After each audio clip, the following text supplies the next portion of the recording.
dramático o que acontece com as hidrelétricas. Nós somos totalmente contra. Sou membro da Sociedade Brasileira de Progresso e Ciência e delegado brasileiro. Okay. Another? Someone have question there? Isso foi um comentário.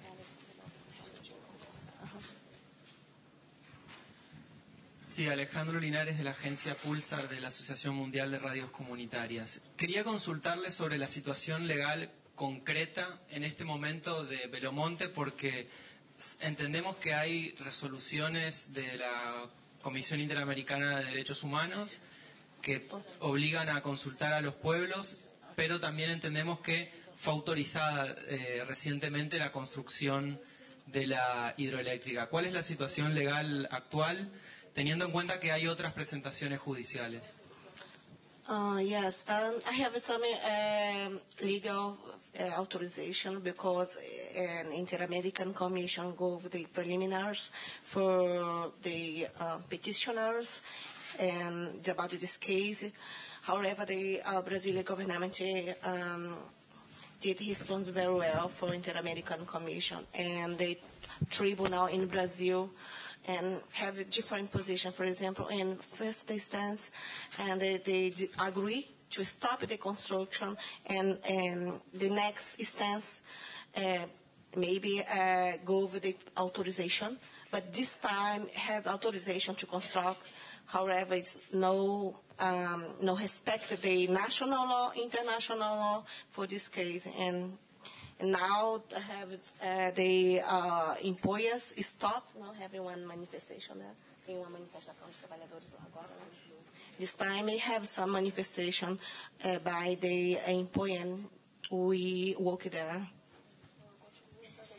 And the indigenous movement, together the civil society, continue to protest and ask for help and continue the case in Inter-American Commission. And the last time, the petitioner asked for one audience for this month. This picture is very recent and the local. And another, you have 2 minutes. Yes, the dams have energy, but the wind, the solar, and the wind, the solar, and the solar, the sun, the energy sun, and do lixo. Nós temos uma energia que substituiria todas as hidrelétricas. Então, ecocide. It's ecocide. Okay. Thank you, everybody. I just have 1 minute to brief Veriton. I think in Brazil have a different alternative to energy, like solar, I don't know English very well, and the wind energy. And I have a show to Brazil now, this different alternative, not just to impact the indigenous people, because I have the indigenous people depend on the land to survive, to live, it be good condition for their life, not just for this time, but for next generation. It was the position for indigenous people depend just exclusively the land. And this time, they contribute not just for Brazilian, but for everybody in the world. And this is the reason we are here to show in this conference, the COP17, is the Belo Monte, have the contribution, the people from Xingu, from Amazon, contribute for 8 countries. Okay, thank you for you come here. If you will have more questions for Sonia and another leaders, I will be outside. Thank you.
I'm there.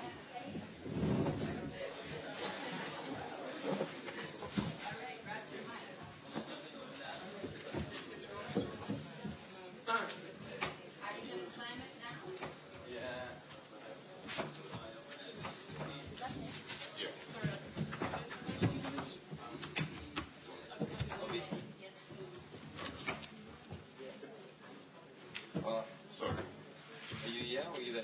I'm in the middle. In the middle? Okay. Sorry. That was brother. Yep. I don't think any of us have PowerPoint. You bring it, laptop.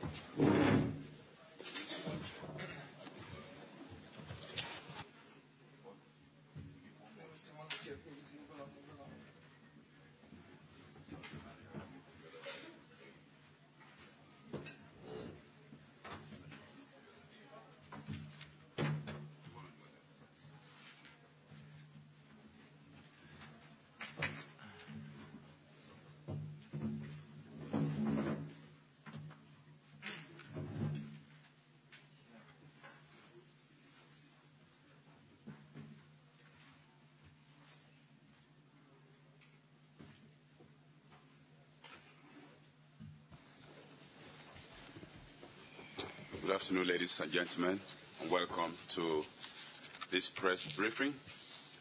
This is a slot for Friends of the Earth International, but because of the urgency of what is going on in the negotiations, we've opened the space for African environmental networks on working on various issues, on trade, on food, on climate, and on economic justice and mobilizations. We decided to open up this so that we could meet together to send a strong message to the negotiators and to the politicians, because the issues are very critical and Africa is in very grave danger. And so on this panel we have speakers who will be speaking for 4 minutes each. We have from PACJA, the Pan-African Climate Justice Alliance. We have from the African Trade Network. We have from the African Biodiversity Network, also doubling as for the African Food Sovereignty Alliance. And of course, we have from the Friends of the Earth Africa being represented by FO South Africa. Without any further delay, I'm going to open up the floor for the messages, for the statements, because the issues are very urgent. I think I should give the speakers the space very urgently to let us hear why our leaders have to listen to the people and why there must be a very strong and solid positions to preserve the life and the future of Africa and, of course, the nations of this world. So Africa is the emblematic of the challenge, of the climate challenge.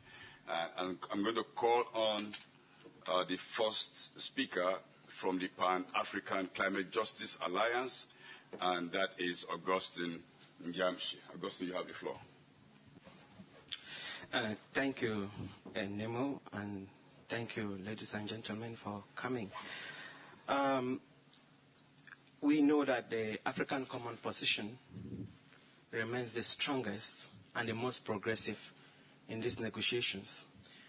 And it is not by chance that COP17 is taking place in Africa.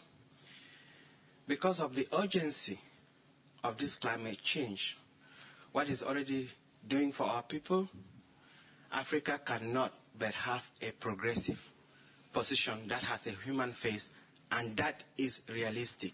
It's based on what is happening on the ground. The African Union gave the mandate to CAHOSC, that is the Committee of African Heads of States on Climate Change, in Malabo in July, for the African ministers to come out with an updated position that will be tabled here. That position came out in Mali in September, and the key elements are that the African negotiators still believe that the UNFCCC and its Kyoto Protocol still remain the bedrock of these negotiations, and it should be. And that we need a two-track outcome here in Durban.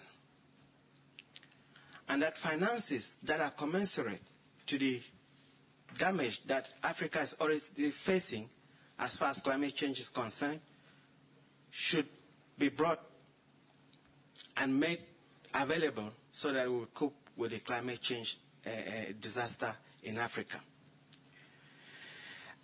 Ladies and gentlemen, it is important we should know that the pledges that have been put on the table since Copenhagen by the developed countries are not going to meet the urgency of the climate problems. So Africa is standing by this position, not for fancy, but because the people are already dying. You've heard about the drought in the Horn of Africa, that 13 million people needed food aid to survive. Those are statistics that we have. But statistics that we don't have, we can't know the situation. So we think that it is important for us to maintain this position. And again, because we have come out with this position as a consensus, the African civil society represented by PACJA is for this position of the AMCEN. We think that there is no chance for mistakes, that something else is put on the table here. We stand with the negotiators on the common African position and nothing else but that one. And we hope, and it is our desire, that that is what is presented and that there's an urgency. We've come here to come out with a solution to finish the barley business and not to look for mandates for something else. Thank you very much. Thank you, Augustine. I'm sure there will be time at the end to deepen some of the arguments or from questions. Now we're going to move straight to the African Trade Network, and we're giving the floor to Tete Omako. Thank you very much. Just to move straight, as my colleague has just stated, the targets that the rich countries have set to take action to reduce their global emissions, we know are woefully inadequate. They will not address the problems of global warming. And so we expect that one of the key things that we'll be talking about here is those emission targets. How do we ramp up the commitments? And yet, you'll be forgiven that for thinking that we are not in the climate change discussion, because so far we have not heard about that. What we are hearing about is an attempt by the rich countries to shift the discussion to talk about some mandate, something for a new regime. And why are they doing this? They are doing this so that they can destroy the only legally obligating regime that we have, which gives an obligation so that they can get out of it and replace it by their pledge and review system that allows them to escape their historical, moral, and legal obligations to do things that should address global warming and save all of us. Now, in Africa, that will be difficult for us to accept because, as my friend has said, Africa is known scientifically to warm 1.5 times the global average. So even the 2 degrees warming, for instance, that we are aiming at which we want to keep global warming below that, will already pose for Africa, some higher level of temperature. And the inadequacies already that have suggested that will take the thing beyond 2 degrees to around 5 degrees. So that's something that in Africa we cannot cope with, we cannot accept. And that's precisely why we want to convey to you that the people, the governments, all the stakeholders in Africa are here demanding that the rich, developed countries, which have historically been responsible for driving the earth to where we are now, and who in the process have benefited and built their resources also, should take action and allow us to do what we have come here today want to do. That is to say, have a second commitment of the Kyoto Protocol, and then also address the ambitious levels of reduction. Thank you. Thank you, Tete. I hear you very clearly. We hear that the rich polluting nations are unwilling to be responsible, to cut emissions at source, and if we aim and we head in the direction of the kind of temperature increases that we're hearing, then Africa will simply be roasted. And this is completely immoral, as you said, and unacceptable. I'm going to give the floor now to Anne Miner. She represents the African Biodiversity Network as well as the African Food Sovereignty Alliance. Anna, you have the floor. Thank you, Nemo, and thank you all for coming here. I think picking up from what my colleague Tete has spoken about, a lot of the things that we are running around discussing here, for example, what is being called climate smart agriculture, is basically a hoodwink to make us concentrate on issues that are not real. If you look, for example, at what the climate smart agriculture is promoting, they are saying we want to continue with the carbon markets. The price of carbon has fallen drastically. It's going to collapse. Yet we want to put our attention into that. And, for example, now there's this huge talk about soil carbon, which is basically a false solution out there that is really not going to bring about a lot of benefit for farmers. One research that we did together with the Institute for Agriculture and Trade Policy and ActionAid shows that Africa is going to continue burning as others benefit. There's one pilot project being done in Kenya, in the western part of Kenya, on soil carbon, which is the pilot project, and is being said that is going to benefit African farmers as they do their agriculture sequestration through agroecological practices, through what has always been done. Yes, the practice is good because they are going to improve their soils, the smallholder farmers. But when you look at the maths and what is being said is going to really be paid to the farmers, you get shocked because the farmers are at the end of 1 year going to earn less than $5 a year. Yet the consultants who are running around doing the verification, MRV and all these, developing the PDD and all this, are going to earn $1 million a year. And so we're asking, is this really the real solution for African agriculture? Everyone is interested in improving agriculture, ensuring that Africans feed themselves. But at the end of the day, a lot of false solutions are being pushed out there. I think this morning we heard about the green revolution in Africa and being said that Africa missed on the first green revolution. But does Africa really need a green revolution where there's going to be intensive use of chemical fertilizers and a lot of input? Why don't we push for money for adaptation that's going to benefit smallholder farmers, invest in irrigation, invest in improvement of soils, practices that improve the soils as opposed to chemicals? The introduction of genetically modified organisms is a huge controversial issue in Africa, yet Africans have always had their systems. Why don't we improve on that? Why do our governments always think of looking to technology to improve our agriculture? So it's important as we move out of Durban, we have money for adaptation that benefits the smallholder farmers. There's investment. When you look at all these carbon markets being pushed out there, the price is falling. It's not really. It's in the air. You talk to some farmers and they tell you, but where is the money? Because at the end of the day, we are putting so much effort into this. Others are benefiting, but the farmer is not going to benefit from this. And so it's important that as we discuss this, as we're in these negotiations, money is invested especially into adaptation. We've talked of mitigation, but a lot more money needs to put into adaptation. And look at the push for land grabs in Africa is being pushed for agrofuels, another false solution that is being pushed in Africa.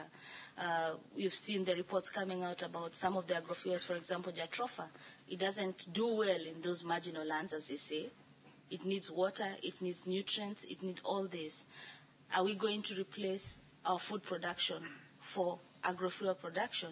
If it is going to benefit the farmer there, he's going to do his own, like in Arusha, Tanzania, farmers are using it for their own system to light their alarms, to do their own grinding mills, the posho mills. That is good. But for monocultures, this is another false solution being pushed in Africa, and we do not agree to this. Thank you very much. Thank you, Anne. Clearly, what you're saying is that the negotiators should not be pushing false solutions, such as agrofuel that is leading to land grabs in Africa. The air has already been colonized, and now they're aiming for soil grabs. All these false solutions will just degrade the continent further and deepen the crisis on the continent. Now I'm going to go over to Bobby Peak, from Friends of the Air South Africa Groundwork. Bobby, what do you have to tell us? Thank you, Nemo. And good day, everybody. What I'm going to say is to try and develop a position or to develop a call for Africa and for South Africa to stand united in this big challenge we face over the next week. We recognize that South Africa is one of the largest emitters globally. It's one of the top 15, and it's the largest emitter in Africa. So, one can think of it as a very rich country. Sadly, this is not the case in South Africa, where, our CO2 emissions are there because of giving electricity below cost to big multinational corporations, where communities don't get that energy. So when we look at the emissions of South Africa, it seems as if we follow in the footsteps of rich industrialized countries. But the reality is that the majority of South Africans are poor, and it's the majority of South Africans that are going to be affected by climate change.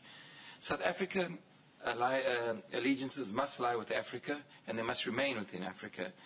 There's much talk in the corridors about South Africa being influenced by the EU as negotiations progress. As South Africa and as Africa, we need our own agenda, one that considers that in the climate catastrophe emergency we face, Africa will burn, and hundreds of millions of people will lose their livelihoods due to drought and flooding. Africa will become poorer, and that is the reality, while we know that in Africa we are blessed with lots of resources. South Africa mustn't have a misguided approach that something out of the COP17 process is better than nothing, and must not repeat the mistakes that were made in Denmark and Mexico with secret texts behind closed doors. In a land where we have achieved a hard-fought for democracy over many decades, South Africa must ensure that this democracy filters through to the UNFCCC, so that governments are answerable to their people and not corporate power in the halls that we're in now. We need to ensure that an outcome, like was said earlier on, meets the African position of a strong climate green fund, just transition, support of legally binding agreements, and a commitment to common but differentiated responsibility. It will be a success for Africa if we avoid these negotiations from locking in a decade of inaction on the climate crisis, which is what a new mandate, again, that has been filtering through the corridors will do. We cannot afford an ecocide. We cannot allow for a non-binding agreement that will result in rich countries not reducing their emissions meaningfully without offsets. Tomorrow, thousands of people will be marching in the streets. These people will be marching not for Durban, not for South Africa, not for Africa. The thousands of people you see tomorrow will be marching on behalf of the millions of people globally, the farmers in South Korea, the people living next to oil wells in Nigeria, the people put in prison in Germany because they're resisting coal mines. All these people are saying to us, governments, listen to us. We are marching tomorrow in order to save the world, and to save the world in Africa. Well said, Bobby. Thanks a lot. And yes, we've heard from our panelists, and I repeat again that we gathered with the diverse groups that are meeting today using this platform because the issue that's affecting Africa is all-encompassing, and we need to mobilize, as we're going to do tomorrow on the streets, to make our voices heard. And so now I open the floor to questions. And if you have a question, you request that you kindly stand up, if you don't mind. Mention your name and your affiliations, and then ask questions to any of the panelists.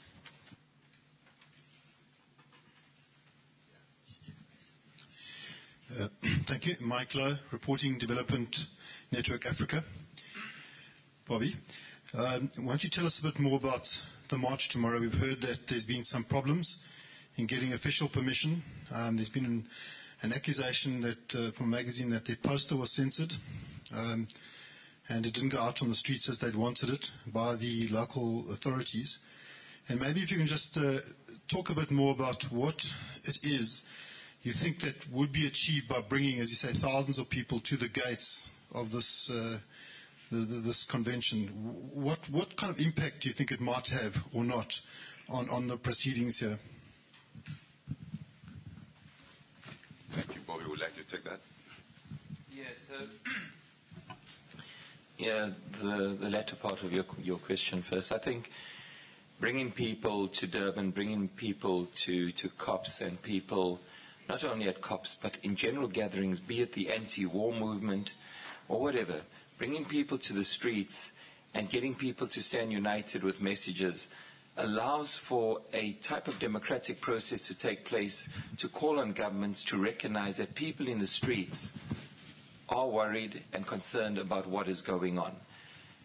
The reality we face and the challenge we face is to bridge that, what's on the streets, that are said by the millions of people, for that to be brought into a place like this to make meaningful change. And it's a difficult reality, because inside these halls, where the millions of people are not, where what we recognize as Friends of the Earth International, the 1% is, it's difficult to get that message to resonate because of corporate power and corporate capture of what is going on within the UNFCCC.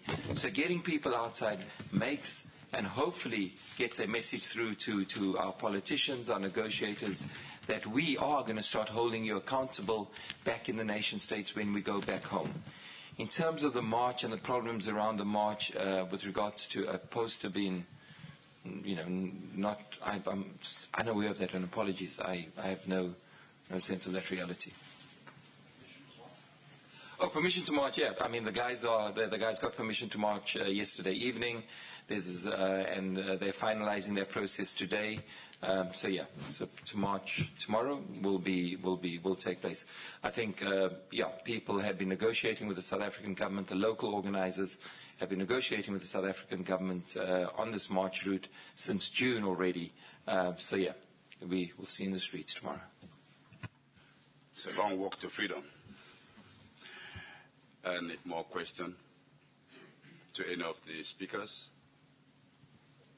Yes, sir. All right, my name is Joe Ageo from the Nation Media Group in Nairobi. Now, my question is,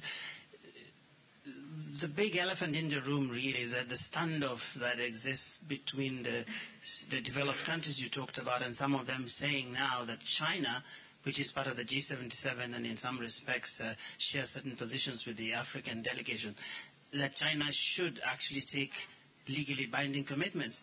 What is your position with regard to that? Because that's a big sticking point here. Would somebody else have another question? Because we're running short of time, so we can just take the questions and then the panelists will respond. I see no hand up as where they speak in those halls. Okay, so Tete, you'd like to give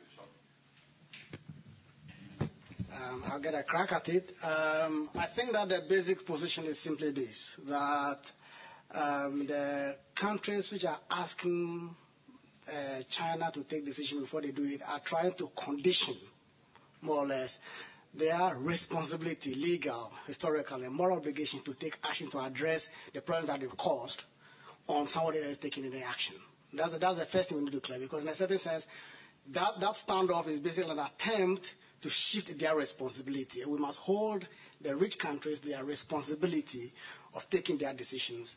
Secondly, China and other developing countries like India, there is provision made for them already under the broader Bali roadmap, in which every country will take the decisions and action that they have to take in line with their capacities and historical obligations, so that it is not as if China is escaping any action at all. There is provision for those countries to take nationally appropriate mitigation actions with the appropriate support of technology and finance, etc. That is the historical understanding.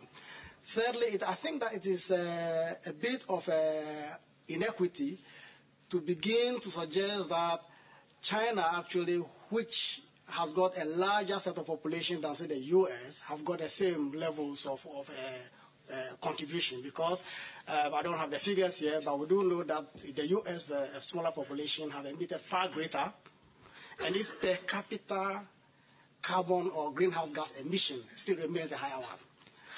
China has billions of people.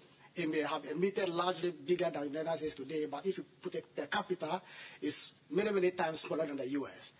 And therefore, the demand is actually to gloss over the reality of the countries and what they're actually doing to contribute to polluting the earth. But most importantly, if the developed countries which are asking this question, this standoff, they should show the leadership. If they had been cutting their emission for the past since the Kyoto Protocol was adopted, the other countries will actually be able to follow through. And I think as African countries, our demand really is for the agreement that we have come to, for the countries which have caused the problem, which have the resources to take the leadership, so that we can all contribute a bit to the global process. Thank you. So, Augustine, would you say that the rich countries are actually bullies in this case? I would rather say this is a question of trust. We've seen how China and other developing countries, major economies, are even doing more and are ready to do even more than what they are doing now. And what is happening is that the developed countries that have an obligation to do something are not doing it. I said we have come here to finish the barley business. Putting a condition that China should come in before they start doing something is nothing less than blackmail. I mean, let's face it. If we have not been able to do what we agreed in Bali, and we now are asking for something else, and asking that the rest of the countries like China and Brazil and the other countries, maybe Chad in the future, should come in before we start doing something, we are not seeing any good faith in this. This is more of blackmail, and we should not accept that to happen on the international arena. Thank you. Thank you very much. We can continue these discussions in the lobbies, but we have to call it, bring it to a close at this time. What the message is that African delegates must stand strong on the strong position that they have already, and rich countries should not think that they can avoid their historical responsibilities. We don't want to fry Africa or to betray Africa in Africa. It's crunch time. Thank you very much for coming.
Good afternoon, everyone. My name is Hannah McKinnon. I'm the campaign director with Climate Action Network Canada. Welcome to the Climate Action Network International Daily Press Briefing. Climate Action Network International is a network of over 700 organizations that represent 95 countries around the world. We hold a daily press briefing in here at 12:30. This press briefing is also webcast and available on demand later at the UNFCCC website. Today we're going to be hearing from three panelists. Kaya Chatterjee from WWF US is going to give us some insight into emerging legal aspects of these talks. Srini Krishnawamy from CAN South Asia is going to be giving us some insight into the BASIC group. And Martin Kaiser from Greenpeace Germany is going to be touching on the position of the European Union moving into the second week of these talks. So I'm going to pass it off to Kaya first. Thank you very much. Thanks so much, Hannah. It's really great to be here today. This Conference of Parties, this UN climate meeting, is the first one that I've been at since the Copenhagen Climate Summit. So it's great to see old friends up here and out there. I missed the last UN Climate Summit in Cancun because I was busy having a baby. And I have to say that it's a little bit disorienting to come back into this system and find that the climate treaty that we were trying to achieve in Copenhagen is as elusive as it seemed to be in those final moments of Copenhagen. The reality is that we needed a climate treaty then, and we need a climate treaty now. And we need it more now than we did then. The urgency is only getting higher, and certainly, within the context of having a baby now, it really, strikes me in the gut when I hear things like in the opening plenary about, a 1 in 20 year heat wave will be a 1 in 2 year heat wave by the time my son is grown. So what happened yesterday in these negotiations around legal form was that we finally had a contact group. So countries came together and we heard their sort of first positions on the question of legal form. And these negotiations are fundamentally about, what will be the kind of outcome that we get from this process. Will it be a climate treaty, or will it be a decision that leaders come together and make, or what form will it come in? And we heard from the United States, my own country, that they don't really see a lot of need for a climate treaty, at least not until well after 2020. And that is simply too long to wait, again, because we are seeing these impacts today. We are having extreme weather events that are related to climate change today, and people are suffering here on this continent, certainly suffering extremely, like in the Horn of Africa where we see those droughts, but also in the United States where for the first time in history we've had 47 states declare emergencies because of climate-related weather disasters. And so it's very hard to sit in a very technical discussion like we did yesterday around legal form and hear the kind of timeline that the U.S. was putting forward for a treaty.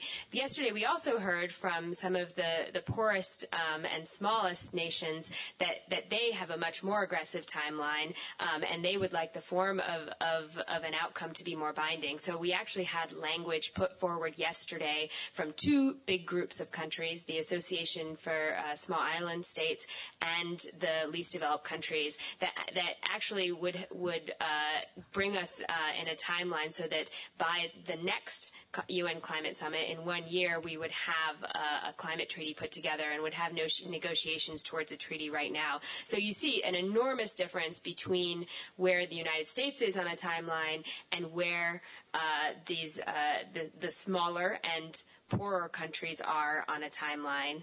And I think the reality is that what we come out of here with is not going to be all or nothing. We're looking for countries to really engage with the text that's been put forward by the small island states and the least developed countries so that we can come up with something out of here that is really going to make progress, because it's really not negotiable. We need to move on this, and we cannot leave this meeting without progress. And so today at 3 p.m. there will be an informal to follow up on the informal that happened yesterday afternoon, and we're really looking for some progress on the text in that meeting.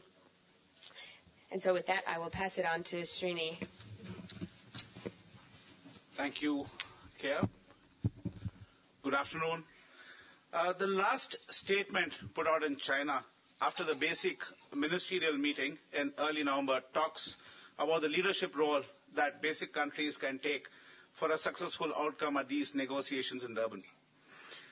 For the first time in Durban, we see that the basic countries are making statements as a negotiating group and have clearly articulated demands from developed countries which include a ratification of the second commitment period of the Kyoto Protocol and reciprocal comparable efforts of other non-Kyoto parties of Annex 1 countries, higher science-based mitigation ambition, fulfillment of the financial obligations that were committed in Copenhagen, and the need for tech transfer. While at the same time, their intervention also indicate that they would reciprocate adequately. As can, we expect the basic countries to take forward their leadership position from mere rhetoric to action in the form of participating in the coalition of willing, where countries from across Annex 1 and non-Annex 1 countries come together for the best approach towards a fair, equitable, ambitious, and binding deal. There seems apparent disagreement between the basic countries primarily on timelines and perhaps the form for a legally binding agreement under the LCA. We do hope that they would resolve these differences and show their leadership role. We are yet to see this the past days, but we hope this would change in the coming hours. Thank you.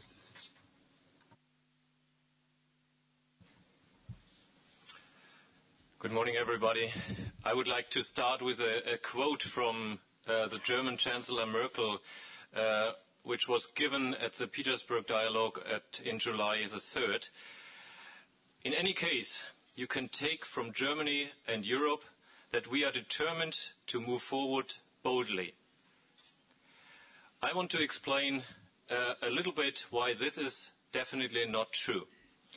The European Union has come to Durban to hide behind the low ambition of other big industrialized countries like the United States, and will say at the end of the conference, we have tried, but we have not achieved anything.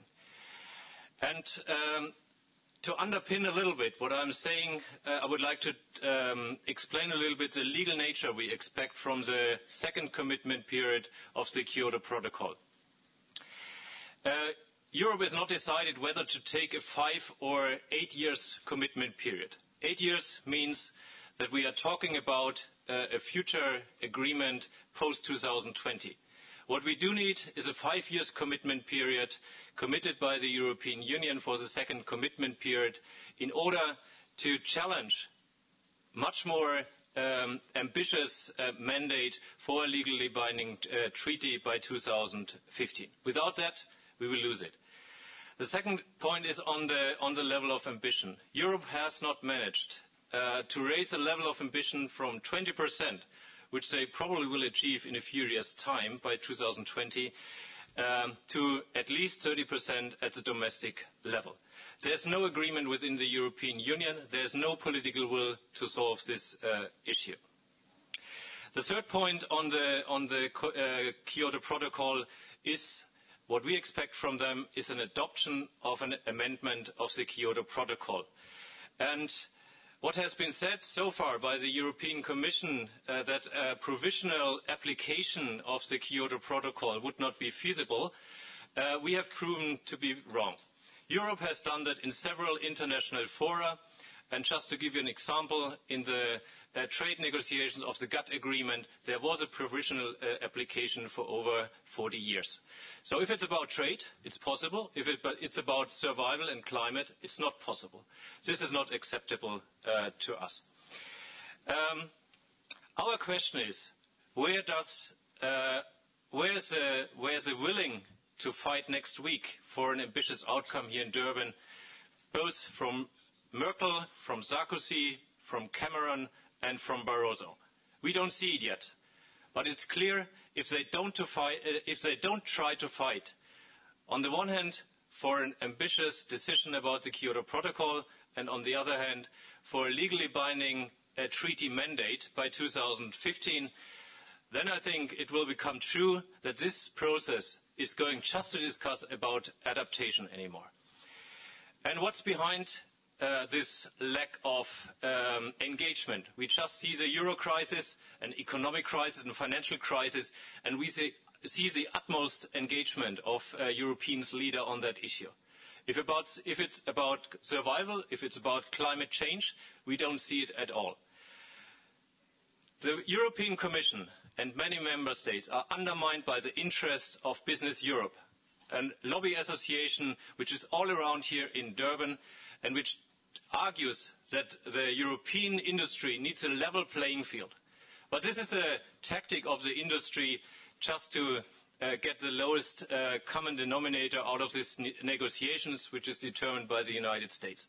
This is not acceptable for us, and we ask strongly the European leaders to wake up and to engage next week in the climate talks here in Durban. Thank you to our panelists. I'll now open the floor for questions. We would like to prioritize questions from media, so please state your name and outlet. In the back. Ashlyn Lang. Hello? Oh, okay. Ashlyn Lang from the Daily Telegraph. Could you tell me, I understand there's a proposal by Mexico and Papua New Guinea to allow for majority voting as a system instead of the current system that needs international consensus. I gather that today Lord Stern has come out in favour of a similar proposal, and I wonder what the panel think about that. So, I think it was 2 days ago, there was a proposal from Mexico and Papua New Guinea on this, and I won't get into all of the details about it, but the idea is that there would be a vote, and that countries wouldn't be bound, for example, if something was decided by majority vote necessarily, and there are some details. And I think that the intention of Mexico and Papua New Guinea was to try to streamline this process and make sure that we move as quickly as possible. And I think certainly all of us very, very much agree with their intention in doing that. I don't as CAN per se, we don't have a position on this, but I think that it's important for us all to note that we very much agree with the intention that was behind it, which is to come to consensus and have progress in this forum as quickly as possible. Other questions? Yes.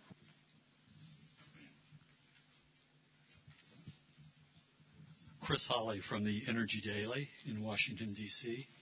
I wonder if anyone on the panel could describe a possible compromise that would bridge a gap between post-2020, as proposed by the U.S., and 2012, as proposed by AOSIS and the least developed countries. That seems like a fairly big lift, as we say. Ken has a very, very clear position, which might serve as a compromise. Although we have to say that the AOSIS countries are definitely right. We should have had a fair, ambitious, and binding deal already some years ago, and there's a high urgency to get this agreement as soon as possible. What we can see as a political compromise is that the Kyoto parties are committed to legal nature of a second commitment period of the Kyoto Protocol for the next 5 years. From now until the end of 2015, that a strong mandate determines a legally binding agreement by the end of 2015. And then, as you can see, you would have 2 years to get it implemented through a ratification process by the end of 2017. And from 2018 onwards, already in this decade, you could have legally binding agreements which include all parties. That's a clear proposal, and it's pretty much clear that some parties, specifically from the African continent, but also from the most vulnerable countries, are not ready to leave Durban without an agreement like that. And it's also clear from a political point of view, it's exactly what I earlier said.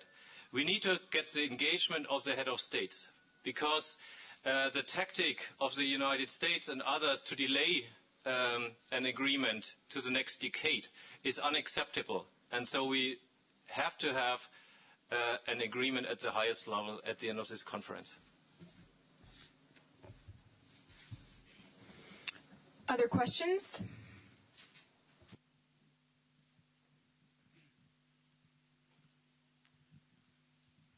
Thanks to you. Andre Leroux, Media 24. Could you elaborate on the differences within the basic countries? Thank you. See, the apparent disagreement that they have is largely on timelines, and I would say to a certain extent on the form for a legally binding agreement under the LCA. But more than the disagreement on the form, I think the whole issue that the four countries, I would say India largely, from an India perspective, it is the substance first. Let's agree on the substance, and then let's talk about the form. But when we talk to them in closed-door meetings, what we get is that they're not really against the form. It's just that they think that this is not the right time to discuss the form or a legal architecture for the LCA right now. On the other hand, you see China seemingly agreeing to the form, though, of course, till very recently, their position was also similar to that of India. And South Africa and Brazil have sort of been a little more progressive and have expressed that, we do need a legally binding architecture for the LCA.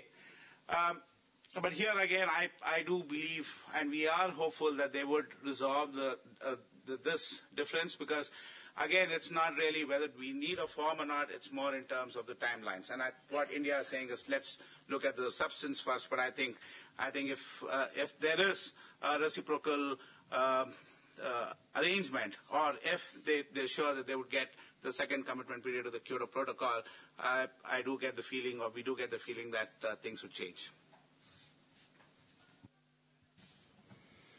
Any other questions from the floor?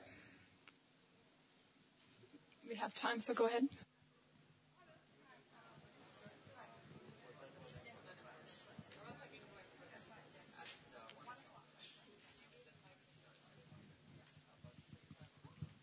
Following up on my question, the proposal that Martin laid out, are any of the developed countries sympathetic at all to this kind of timeline?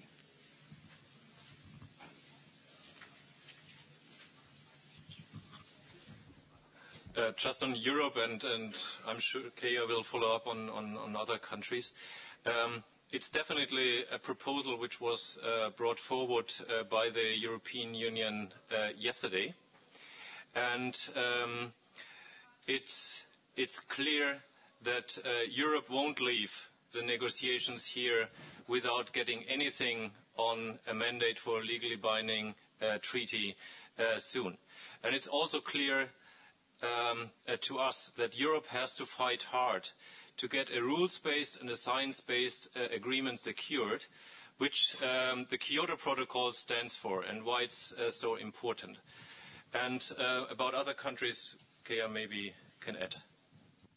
So I think that there are not as many countries as there should be supporting real progress towards another climax moment like we had in Copenhagen, where countries really felt political pressure to put numbers and increased ambition on the table. And that, combined with the fact that we are, as Martin said, right now we are in danger of losing all of the rules for a climate treaty that we have developed over the past 2 decades as a global community. And at this moment, we're at a point in time where we could, we're at a fork in the roads where we could either go and make sure that we have those rules for the future, or we could go down another path. And having those rules for the future is going to be really, really important for whatever outcome comes out of either track, because we would have to start from scratch. And, as I was saying before, the urgency of this issue in the real world outside of here, and I don't think we've mentioned it yet, but, right after this, there's a rally that the small island nations are coming together. Outside here, there are, 500 rural women from South Africa who are standing just outside the perimeter here. And all of these voices are voices that need to be heard, and that voices that are largely being ignored by the negotiators sitting in the chairs here. They're thinking about, commas and next sentences and brackets, but this is really about the future of the planet. And the fact that we don't have more countries acting progressively and truly engaging in negotiations that would result in a sort of a compromise that would allow us to come out of here with something is really quite sad, because we can't let it be all or nothing. We have to come out of here with something.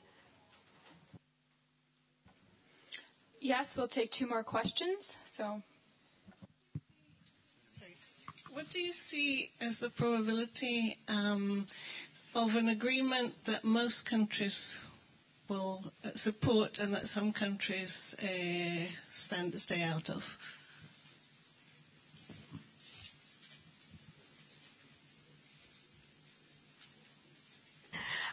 So next week on Monday, the ministers arrive and the political discussions really begin. And these are political issues. We all know that, it is despite the technology existing and despite the compelling economics that this makes sense to do, that we're on the verge of closing all the viable options for limiting global warming to below 2 degrees. And the ministers are the ones who can change that, because the problem we have isn't technological. It isn't the economics, it's just the politics. And so whether or not countries are willing to move forward without other countries is a political question that the ministers are going to have to face. There haven't been that many moments in history where we have seen countries willing to go forward without big players. And so that's a difficult thing to do. And I think what we'll see is that we're much more likely to come out with something where all countries are a part, which means it's even more important that every single country move and be committed to progress. Sorry, Martin, I'm going to take the last question and invite that conversation to continue in the hall if necessary, just because we're running short in time. Hi, Mike Savo from Thomson Reuters, Point Carbon. There's going to be more kind of informals on the GCF today. I'm just wondering if there's been any kind of discussion on where the money kind of comes from after 2012. And then also if there's been any indication on if the developing countries would be willing to contribute to the fund. So the conversation about long-term finance has been a difficult one, largely because the United States has been very reluctant to talk about financing this, filling the fund, if you will, talking about finance. One option that is promising is raising resources from 2 international sectors, aviation and shipping, that have thus far been unregulated. They were left out of the Kyoto Protocol because no one could quite figure out how to attribute their emissions to particular countries. And so I think we are looking for text to come forward in the next few days on aviation and shipping. It's sort of a separate issue to what we've been talking about today, so I'm happy to follow up with you afterwards. So that's on filling the fund, and then I've forgotten what your next question was. If any developing countries have offered funds. From the very beginning, Mexico has always said that they would like to have the option of putting funds in. And at the last meeting of the Green Climate Fund in Cape Town, as they were wrapping up, South Korea also made a statement that they would be interested in possibly contributing to funds for climate action. Okay, we're going to finish there, but again, our panelists will be outside for a few minutes if you have follow-up questions. Climate Action Network International, of course, hosts Fossil of the Day every day in the DEC at 6 p.m., so we welcome you to come there. And I would also, one important dimension to giving a voice to the people not sitting in the chairs in the negotiating room right now is through the media. So we invite you to head out the north exit here and turn left, and you will arrive at this march, which is hosted by some ambassadors from small island states. So please do go out there if you're able to, and we will see you tomorrow. Thank you.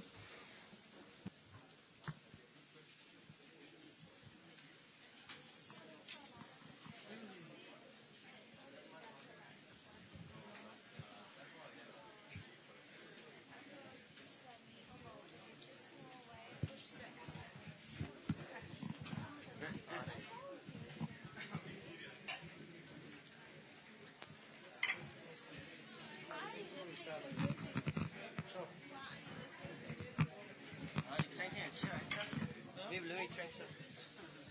Just